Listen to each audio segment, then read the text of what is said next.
Aqui minha avó acabou de criar os filhos dela, certo? Aqui minha mãe casou com meu pai, certo? Tiveram 8 filhos, um morreu, ficou 7 vivos, viu? E dessa terra, certo? Essa terra foi que nos criou, certo? Meu pai plantava muito aipim, abóbora, batata doce, batata do reino, milho, feijão de corda, certo? Todas essas coisas. E também com criação de galinha para nos sustentar, porco também, tudo que for criação, ovelha, essas coisas. Então, o que eu posso dizer dessa terra? Essa terra para a gente sempre foi abençoada e é, porque é da terra que a gente tira o alimento da gente. Apesar de alguns ser aposentados, outros não, mas é daqui que a gente tira a banana para a gente vender, é do mato que a gente tira o cipó para fazer o balaio, certo? É do mato que a gente pega o dendê para fazer o azeite de dendê, porque eu faço azeite de dendê também, viu? É do mato que a gente pega o buri, certo? Pega o licuri para fazer, tanto fazer os colar de licuri, como também para vender o frutinho que tem dentro, fazer os colarzinhos para vender também. Então, a floresta para a gente também é como se fosse a fonte de renda da gente, certo?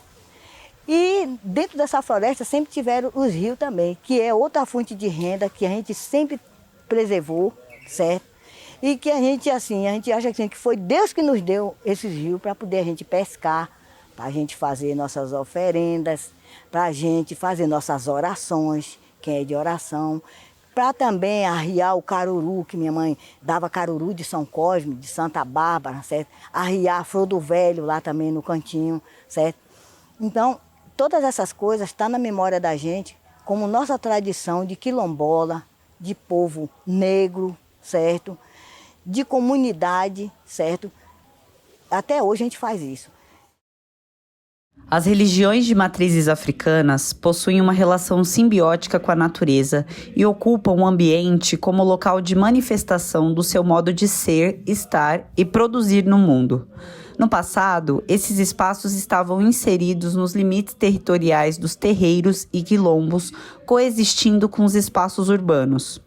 Em decorrência ao adensamento das cidades, tem ocorrido um contínuo processo de desterritorialização dos quilombos e terreiros, uma ideia de desenvolvimento que não dialoga com as diferentes formas de vida e existência e exigem uma reinvenção dos povos tradicionais para que suas práticas culturais e religiosas continuem acontecendo.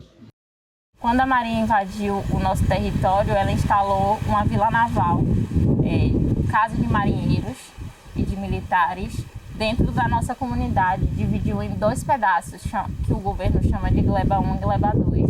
E com a instalação dessa vila, eles construíram uma barragem em cima desse rio. E o rio esse que dá nome e denomina nosso território, que é o Rio dos Macacos. Porque quando o INCRA fez a demarcação dele, ele não seguiu a demarcação que deveria ser.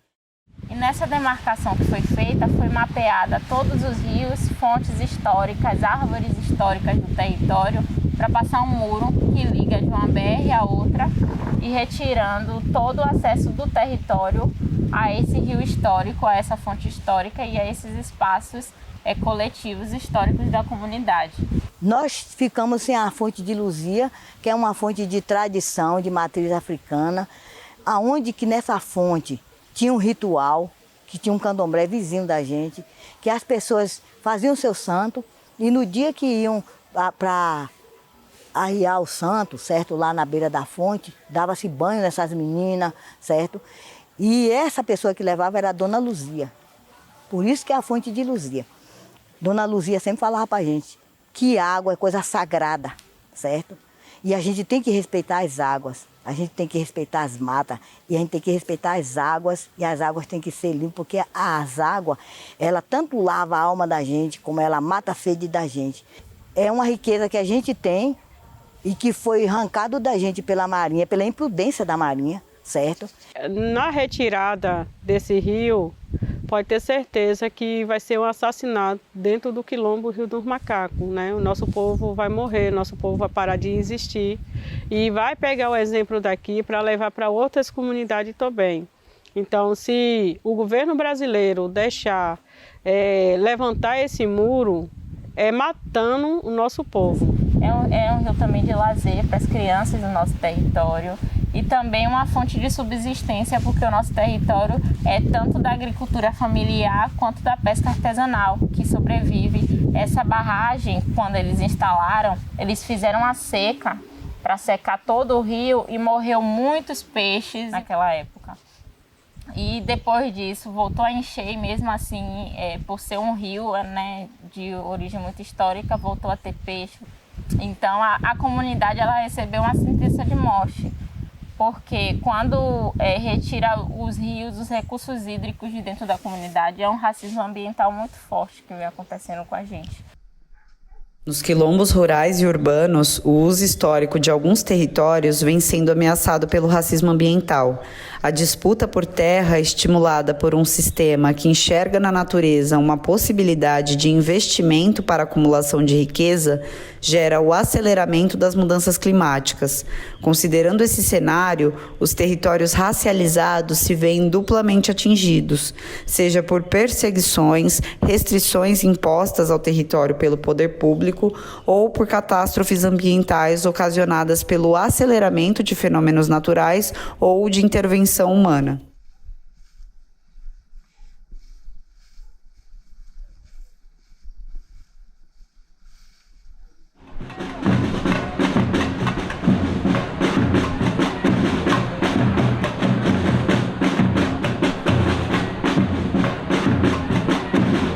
Aqui na porta do metrô Saracura Vai-Vai, as pessoas que fizeram história, vamos pedir licença a Exu, vamos pedir licença ao dono da terra, que é o senhor Onolu, Obaluaê, Ajunsum, Jagum, Chapanã.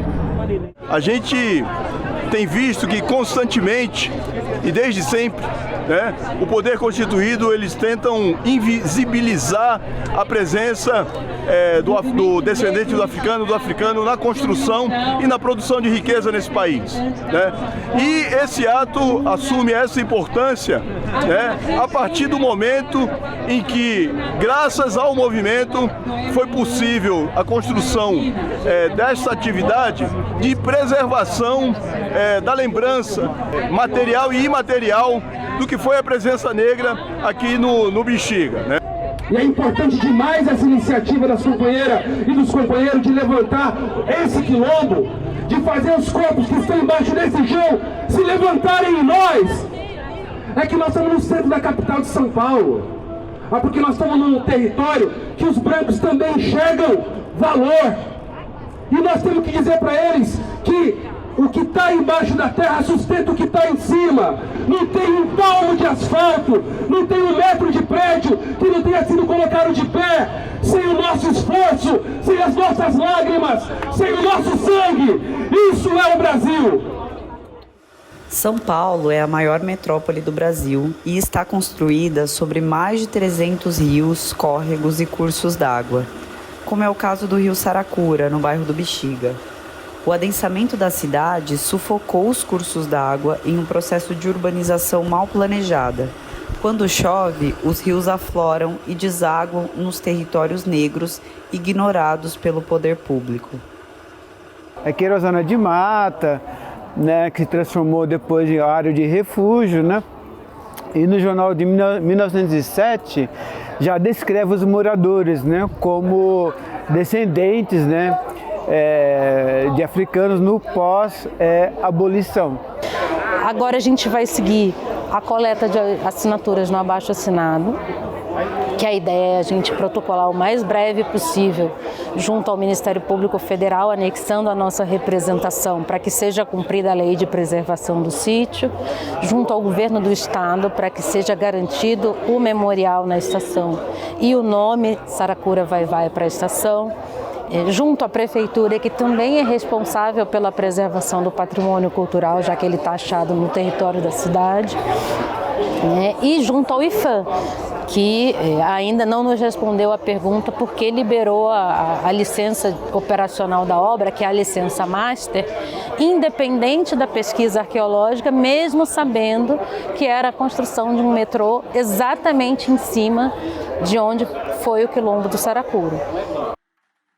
A disputa por terra e território atravessa a vida das populações negras e periféricas com diversas violações de direitos humanos desde o processo diaspórico, seja na busca pela titulação das terras quilombolas ou na luta contra a especulação imobiliária dentro dos grandes centros urbanos. A população negra busca o acesso à terra e, ao exercer esse direito, buscam por uma vida plena dentro de um território onde possam cultivar suas memórias, sua ancestralidade e sua cultura. Com a chegada do metrô, um investimento público de grande multa, né, que normalmente atrai muito investimento imobiliário, a chance dessa população ser expulsa é muito grande.